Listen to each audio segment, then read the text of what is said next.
The main parliament building in Cameroon's capital, Yaoundé, has been badly damaged by fire, which ripped through 4 floors.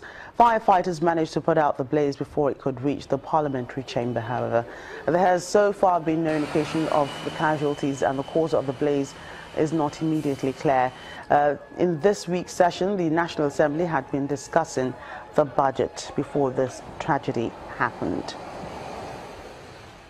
A plague in Madagascar has killed 124 people since August in an outbreak that has hit the island's 2 main cities the hardest. Plague is an epidemic in Madagascar, but the outbreak that has caused 1,192 suspected cases since August is especially worrying because it started earlier in the season than usual and has hit urban rather than rural areas. Authorities, however, say that the plague is now on the decline despite several new cases.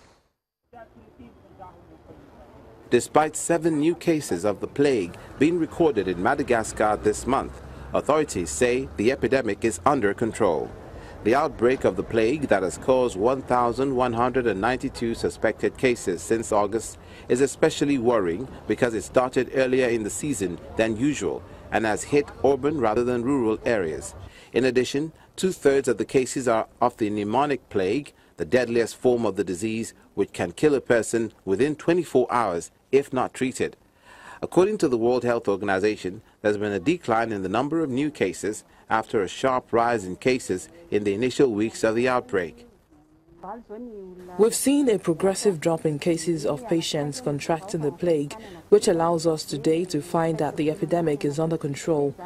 We're working on maintaining the health infrastructure already in place, especially in keeping an eye on those who may be vulnerable to infections and the treatment of those who are already infected.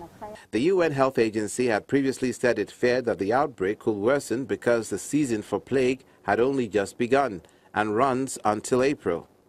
On average, 400 cases are reported each year. Meanwhile, in the capital, some say they are worried about the impact of the epidemic on the country's economic activity, as it has scared away visitors to the city. A WHO report said last month that of an estimated $9.5 million in aid needed to conquer the epidemic, only $3 million has been raised. That's Network Africa. Thank you so much for watching. I'm Joker Rogers.